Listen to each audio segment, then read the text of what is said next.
At 2:13 a.m., every heart monitor inside the Presidential Military Medical Wing went silent. The room froze. Doctors stopped compressions. The ventilator released one final mechanical hiss. For 43 relentless minutes, the most elite trauma specialists in America had fought to save Captain Daniel Cole, the decorated Army Special Operations officer and only son of the President of the United States. Nothing had worked. The poison spreading through Daniel's nervous system had defeated every antidote the government possessed. The chief military surgeon slowly removed his blood-stained gloves before looking toward the man standing silently beside the hospital bed. President Ethan Cole. The most powerful man on earth wasn't acting like a president anymore. He was simply a father watching his only child slip away. His shoulders sagged. His hands trembled. Yet he never looked away from Daniel's pale face. "I'm sorry, Mr. President," the surgeon said quietly. "We've exhausted every procedure. Time of death. 2:13 a.m. No one spoke. Secret Service agents lowered their heads. White House officials stared at the floor. Even the generals who had survived decades of war couldn't bear to watch. America's first son was dead. Or so everyone believed. Standing quietly near the back of the room was a recently transferred nurse named Emily Carter. She hadn't spoken once during the entire resuscitation. To everyone else, she was simply another military nurse assigned to the Presidential Medical Unit. Quiet. Professional. Forgettable. Exactly as she intended. Because Emily Carter wasn't there by accident. Years earlier, she had belonged to a classified military biomedical program so secret that Congress had never officially acknowledged its existence. She had signed documents promising that if she ever revealed what she learned, her identity would be erased before sunrise. As orderlies prepared Daniel's body for transfer to the secure presidential morgue, Emily noticed something that every monitor, every scanner, and every world-class physician had completely missed. Daniel's left index finger moved. Only a fraction of an inch. So small that anyone else would dismiss it as a post-mortem reflex. Emily didn't. She had seen that exact movement before. It wasn't death. It was the final neurological signal produced by Protocol Lazarus, a classified biological shutdown designed for captured intelligence officers. The protocol slowed the human body so completely that even advanced military equipment would register the victim as clinically dead. Heartbeat. Almost non-existent. Brain activity. Hidden beneath detectable limits. Breathing. Virtually impossible to measure. To everyone else, Daniel was a corpse. But Emily knew the horrifying truth. He was fully alive. Trapped inside his own motionless body. Unable to scream. Unable to move. Unable to stop the doctors from performing an autopsy that would kill him for real. She felt cold fear settle in her chest. Protocol Lazarus had one terrible weakness. If the reversal procedure wasn't performed within 2 hours, the shutdown became permanent. There was no second chance. Emily looked toward the grieving president. Then toward the surgeons preparing the transfer paperwork. Finally, she looked back at Daniel. A tiny tear slowly escaped the corner of his closed eye. No one else noticed. Emily did. In that single heartbreaking moment, she understood exactly what it meant. He could hear everything. He knew they had declared him dead. And he couldn't do a single thing to stop it. Emily closed her eyes for only a second. The orders she had lived by for years echoed inside her mind. Never reveal Protocol Lazarus. Never interfere. Never expose the program. Breaking those orders meant treason. It meant becoming the target of the very government she had served. It meant losing everything. But if she obeyed, the president's son would die alone inside a body everyone believed was already dead. Emily opened her eyes. Her decision was made. She wasn't going to let them bury a living man. Even if it meant stealing the president's son from the most heavily guarded morgue in America, and exposing a classified medical secret powerful enough to shake the United States government to its core. The rotor blades of Marine One thundered through the cold Washington night as the helicopter descended toward the heavily secured landing pad at Walter Reed National Military Medical Center. Red and blue emergency lights painted the concrete below while dozens of Secret Service agents formed a human wall around the landing zone. The moment the wheels touched the ground, the side door exploded open. "Move! Move!" Military medics rushed out carrying a blood-soaked stretcher. Lying motionless on it was Captain Daniel Cole, America's most decorated young special operations officer, and the only son of President Ethan Cole. Just 6 hours earlier, Daniel had returned from a highly classified rescue mission somewhere in Eastern Europe. Official reports claimed the operation had been a complete success. Every hostage had survived. Every enemy position had been eliminated. Then, during the flight home, Daniel suddenly collapsed. No gunshot. No visible wound. No warning. His heartbeat simply began slowing until it almost disappeared. No one aboard understood why. Inside Walter Reed, Trauma Bay 1 had already been transformed into the most secure hospital room in the country. Armed Secret Service agents guarded every entrance while military police sealed off the surrounding hallways. Doctors from the Army, Navy, Air Force, and the National Institutes of Health stood ready beside operating tables covered with cutting-edge medical equipment. As Daniel's stretcher burst through the doors, the trauma team immediately went to work. "Epinephrine! Prepare ECMO! I'm losing blood pressure! Charge the defibrillator!" The room erupted into controlled chaos. Machines beeped. Metal instruments clattered. Doctors shouted over one another while nurses raced between medication carts and monitoring stations. Standing only a few feet away was President Ethan Cole. He ignored every request to wait outside. "I stay with my son," he said firmly. No one argued. For the next 43 minutes, America's greatest physicians fought a battle they had never faced before. Daniel's heart stopped. Restarted. Stopped again. Every medication failed. Every electrical shock produced only a few weak beats before silence returned. One toxicology specialist stared at the latest blood sample. "This doesn't make sense." "What?" "There isn't a poison." Another physician grabbed the report. "Then why are his organs shutting down?" "I don't know." The answer simply didn't exist. At least not in any medical textbook. Near the back of the room, quietly preparing fresh 4 lines, stood Emily Carter. Unlike everyone else, she never panicked. She simply watched. Listened. Observed. To the staff, Emily was just another military nurse recently transferred into the Presidential Medical Unit after an outstanding career at a veterans hospital. Her personnel file was flawless. Outstanding evaluations. Perfect discipline. Exceptional emergency care. Everything about her appeared ordinary. It had been carefully designed that way. Very few people knew the truth. Years before becoming a nurse, Emily had been recruited into a classified biomedical defense program operated jointly by Military Intelligence and Special Operations Command. Officially, the program had never existed. Its research was locked behind security clearances higher than most generals could obtain. And one lesson from that program had never left her memory. Sometimes, a patient who appears dead isn't. The chief surgeon looked at the cardiac monitor. Flatline. He checked Daniel's pupils one final time before slowly removing his gloves. His exhausted voice barely rose above a whisper. "Time of death." He looked at the digital clock. 2:13 a.m. Silence swallowed the room. Several nurses quietly wiped tears from their eyes. A Secret Service agent removed his earpiece and lowered his head. The president closed his eyes. For several long seconds he couldn't breathe. Finally, he stepped forward and gently placed one trembling hand on Daniel's forehead. "I'm sorry, son," he whispered. The words shattered every heart inside the room. One by one, the doctors disconnected life support equipment. The ventilator stopped. Infusion pumps were turned off. Monitors displayed one long, unwavering green line. The battle was over.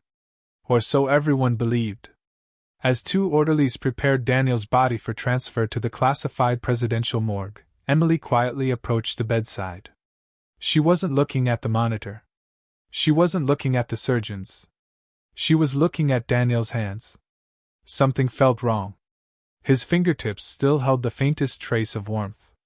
Impossible. She discreetly touched his wrist while pretending to remove an IV catheter. No pulse. But his skin wasn't cooling like a normal body. Her eyes narrowed. She leaned slightly closer. Then she saw it. Daniel's left eyelid fluttered. Barely. Less than a heartbeat. Anyone else would have dismissed it as a post-mortem muscle twitch. Emily felt every muscle in her body freeze. She had seen that exact movement years ago inside a classified underground laboratory. It wasn't death. It was Protocol Lazarus. A biological shutdown so advanced it fooled nearly every medical machine ever created. The victim's heartbeat slowed to almost nothing. Brain activity dropped below detectable limits. Breathing became nearly invisible. To every doctor in the world, the patient appeared completely dead. But inside that silent body, the mind remained alive. Fully aware. Completely trapped. Emily looked toward Daniel's face. Another tiny movement. Then something even more horrifying happened. A single tear slowly rolled from the corner of his closed eye. Her blood ran cold. He wasn't gone. He could hear everything, including the moment they declared him dead. Emily quickly glanced around the room. No one else had noticed. The doctors were already signing death certificates. Secret Service agents were discussing transportation. The president was being escorted away before grief overwhelmed him completely. Emily looked back at Daniel. Inside her mind, the classified training she had buried for years came rushing back. Protocol Lazarus. Maximum survival window, 2 hours. Failure to reverse biological shutdown before expiration results in permanent death. She checked the wall clock. 2 hours. That was all Daniel had left. Then she overheard the chief surgeon speaking quietly to the hospital director. Because of Captain Cole's security clearance, the president has authorized an immediate classified autopsy. Emily's heart nearly stopped. The autopsy wouldn't discover the cause of death. It would become the cause of death. She watched as Daniel's body disappeared through the trauma bay doors toward the underground presidential morgue. For several seconds she stood perfectly still. Then she whispered so quietly that no one else could hear. "Hold on, Captain. I know exactly what's happening to you. And I swear, I'm coming to bring you back." The steel doors of the presidential morgue closed with a heavy metallic thud. Captain Daniel Cole's body disappeared into the most secure underground facility in America. Emily Carter remained standing alone in the empty hallway, staring at the elevator display as it descended towards sub-level 5. Every second mattered now. She quietly checked her watch. 1 hour. 56 minutes. That was how long Daniel had before Protocol Lazarus became irreversible.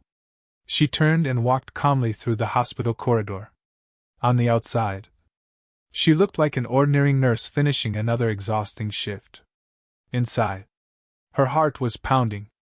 8 years earlier, Emily wasn't wearing hospital scrubs.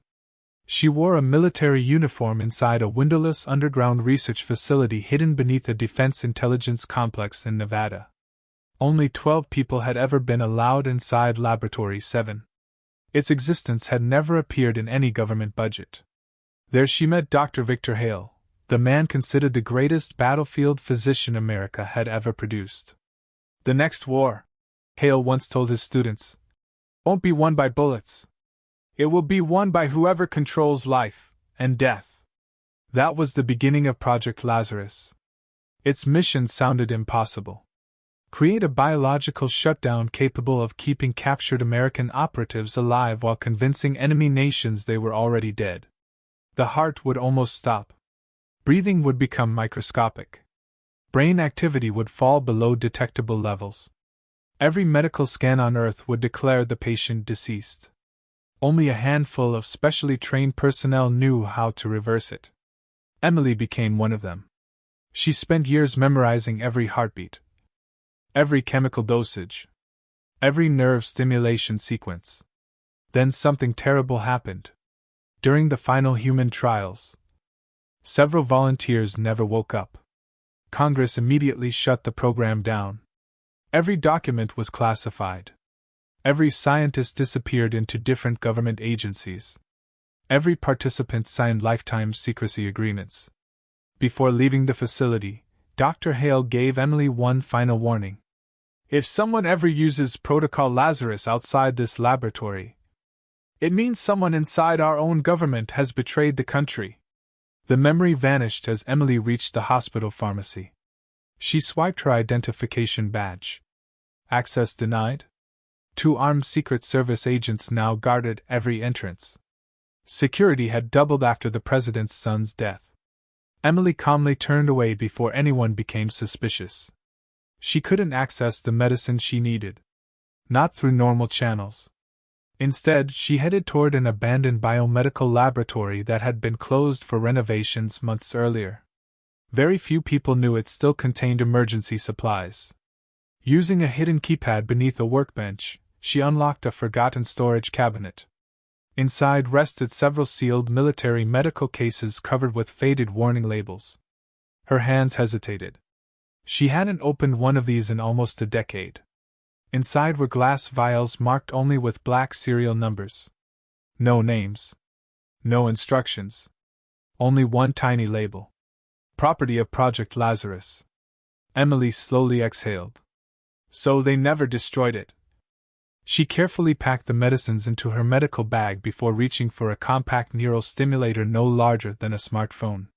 Without it, Daniel would never wake up. Meanwhile, deep beneath the hospital, Captain Daniel lay motionless on a freezing stainless steel table inside the presidential morgue. Doctors believed they were preserving a body. In reality, a living man remained trapped inside complete paralysis. Daniel could hear everything. Metal trays moving.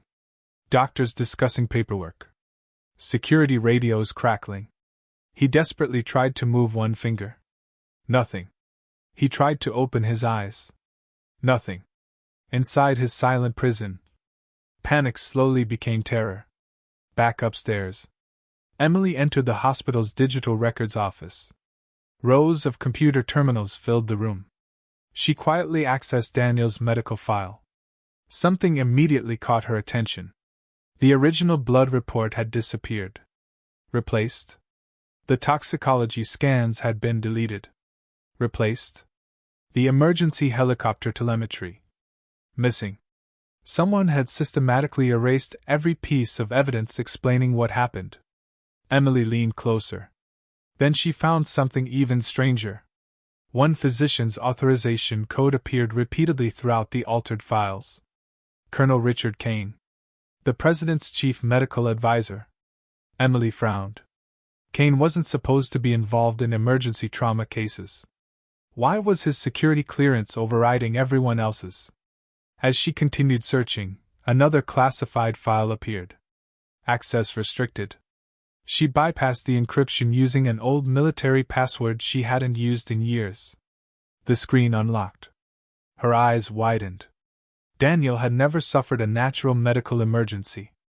His blood contained microscopic traces of a classified biochemical compound. The exact compound developed inside Project Lazarus. Someone had deliberately activated the protocol. Someone wanted the president's son to appear dead. Emily whispered to herself. This wasn't an accident.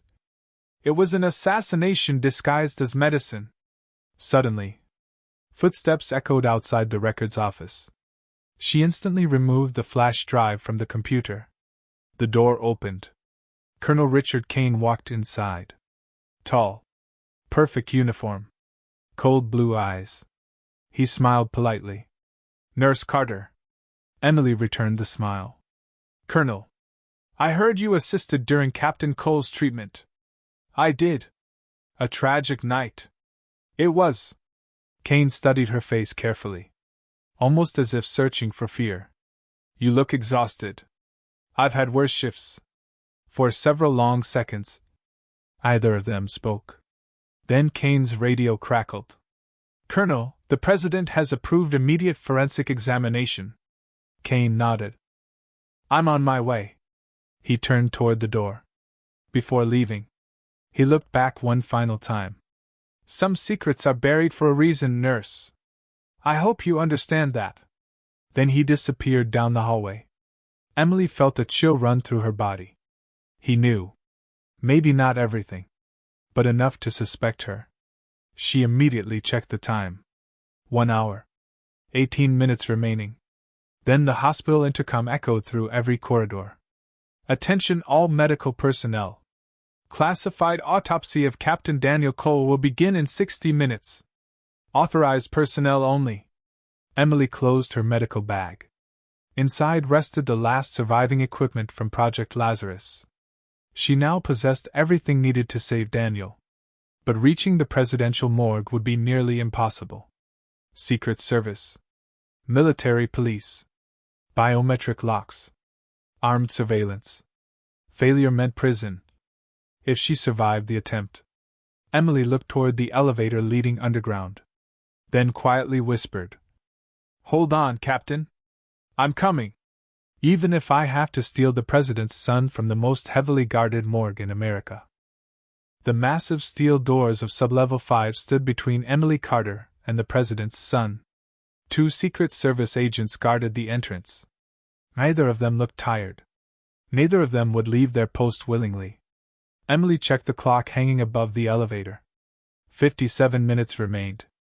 After that, Captain Daniel Cole would be beyond saving forever. She couldn't waste another second. Emily turned the corner and entered a maintenance corridor that ran beneath the hospital. Years earlier, while serving with the classified biomedical unit, she had memorized every emergency access route inside Walter Reed. Most of those tunnels no longer appeared on modern security maps. That was exactly why they were perfect. She stopped beside an old electrical panel.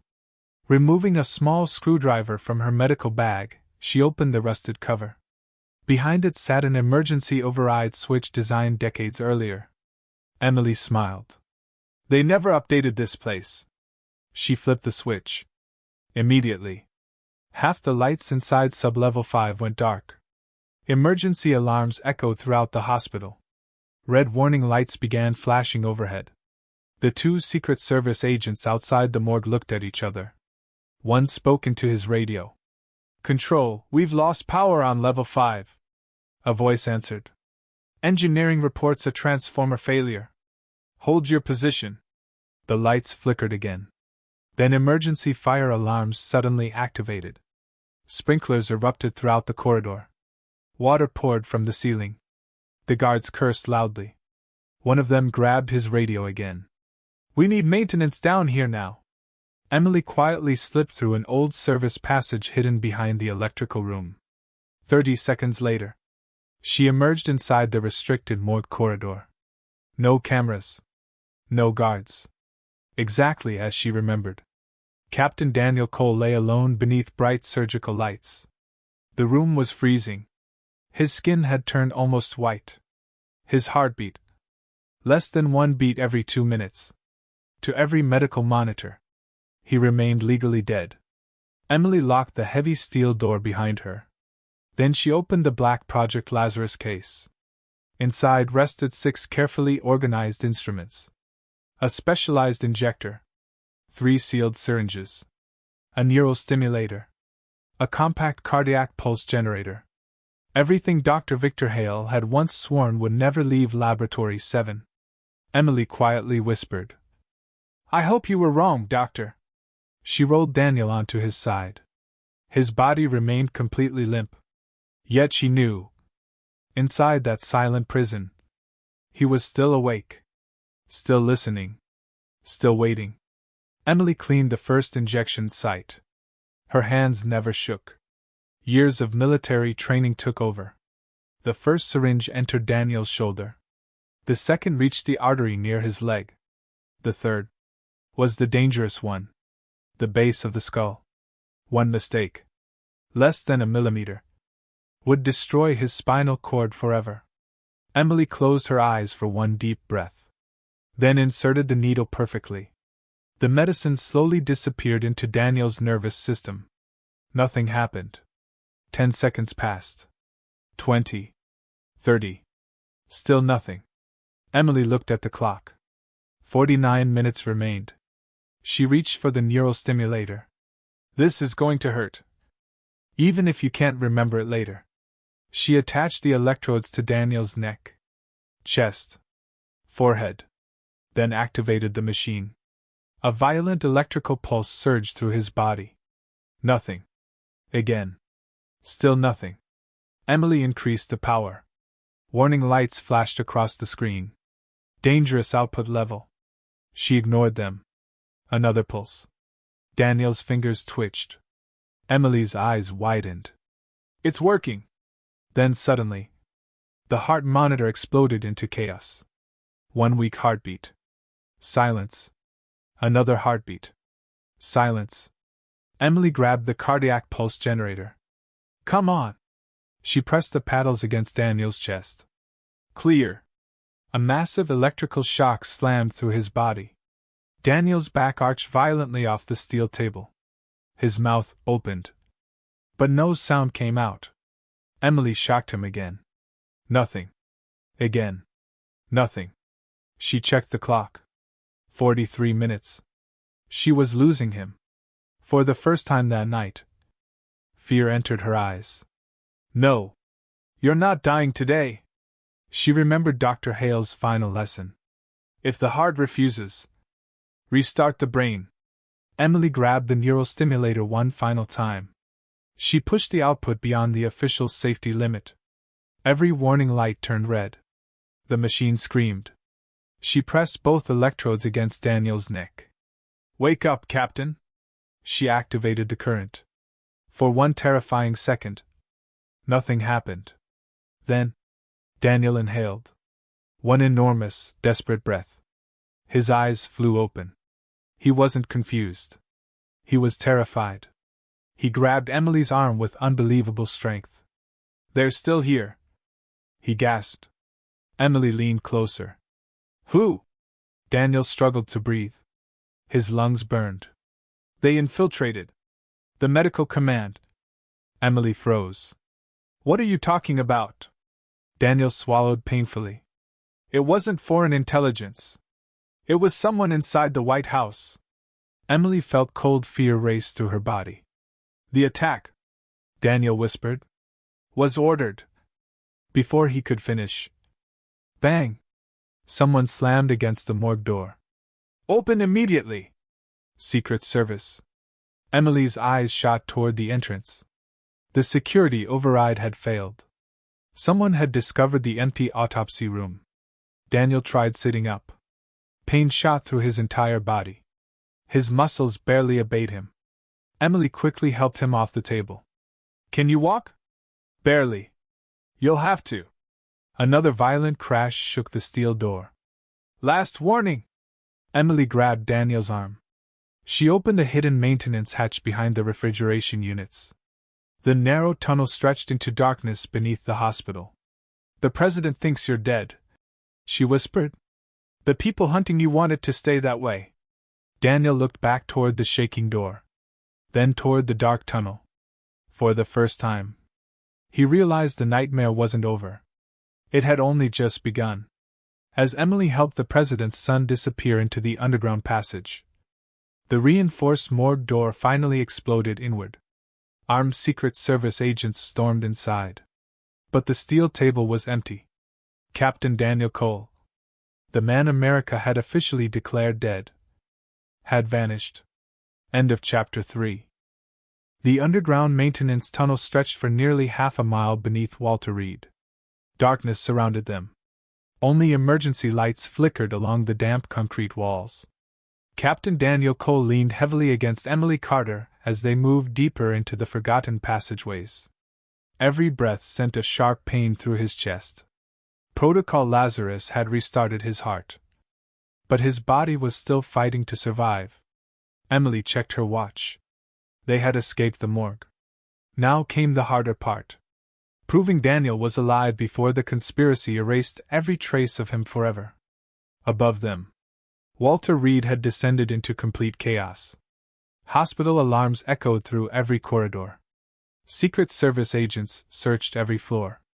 Military police locked every exit. The presidential security director barked orders into his radio. "Find Captain Cole. No one leaves this hospital. We're treating this as a national security emergency." But one man wasn't surprised. Colonel Richard Kane quietly stood inside the presidential command suite. Unlike everyone else, he wasn't searching for Daniel. He already knew Daniel had survived. Kane slowly removed his glasses and smiled. "So, someone remembered Project Lazarus." He reached into his pocket and activated a secure satellite phone. "We have a problem. The subject is alive." There was silence. Then a calm voice answered. "Then eliminate him." The call ended. Kane looked toward the hospital window. His expression never changed. Meanwhile, Emily led Daniel into an abandoned emergency command bunker built during the Cold War. Only a handful of senior government officials even knew it existed. Inside sat an old military communications console still connected directly to the White House Situation Room. Emily powered it on. Static filled the room. Daniel struggled to remain standing.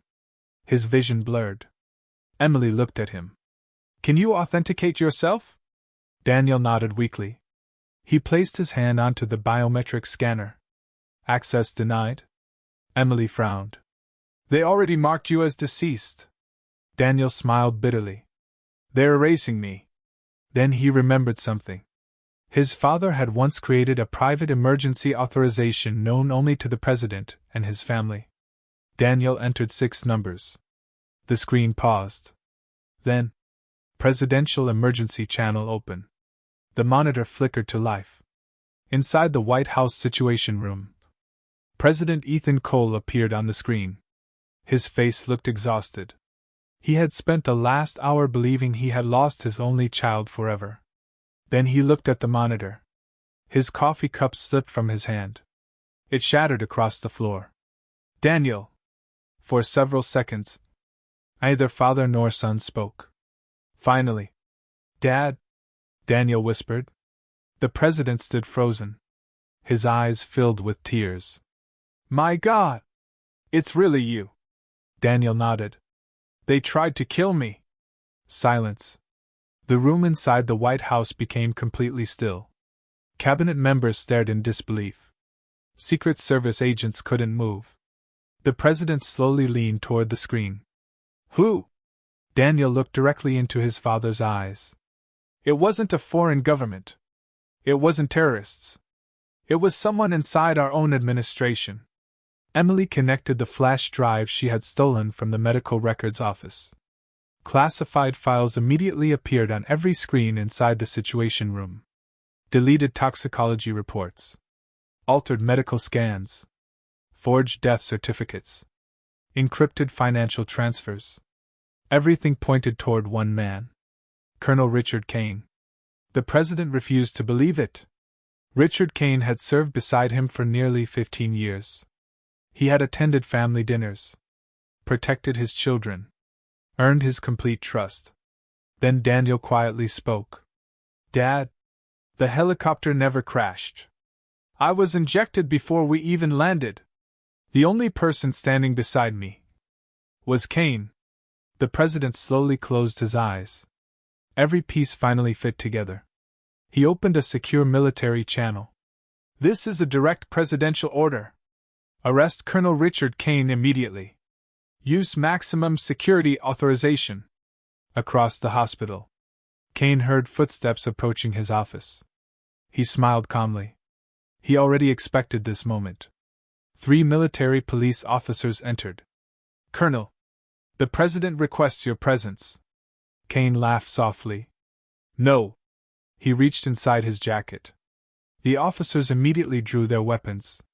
Instead of a pistol, Kane removed a flash drive. "You have no idea how many people are involved." Before anyone could stop him, he shoved the drive into his office computer. Every classified file connected to Project Lazarus began deleting itself. Emily watched through the surveillance feed. No. She quickly connected remotely using the emergency bunker. Years earlier, Dr. Victor Hale had secretly built one final security feature into the Lazarus database. Nothing could ever be permanently erased. Emily entered the recovery code she still remembered after 8 years. Every deleted file instantly reappeared. Project Lazarus. The assassination attempt. Financial transactions. Secret communications. Every piece of evidence returned. Kane stared at his monitor in complete disbelief. What? Impossible. Military police surrounded him. This time, he didn't resist. His entire operation had collapsed. Hours later, the East Room of the White House overflowed with reporters. Every major news network broadcast the announcement live. President Ethan Cole stepped to the podium. Beside him stood Captain Daniel Cole. Still weak. Still recovering. But alive. The room erupted into shocked applause. The president looked toward his son before speaking. Today, my family received a miracle. My son was not lost because of an enemy nation. He was betrayed by corruption hiding within our own government. That corruption has now been exposed.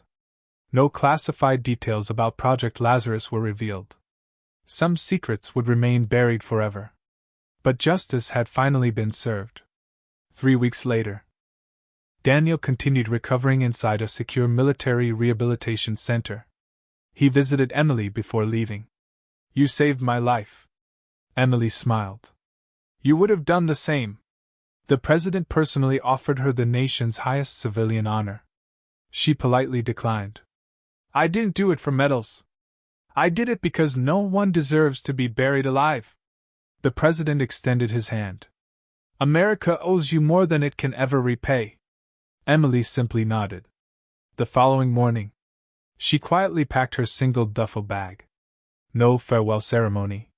No interviews. No public recognition. By sunrise, she had disappeared. Official government records listed her transfer as classified. No destination. No explanation. Months later, a secure military phone rang inside a remote medical facility hidden high in the Rocky Mountains. Emily answered. A calm voice spoke only one sentence. We have another patient. They've already declared him dead. Emily looked toward her old black medical bag. She slowly picked it up. Without another word, she walked toward the waiting helicopter. Because somewhere, another impossible mission had already begun. The end.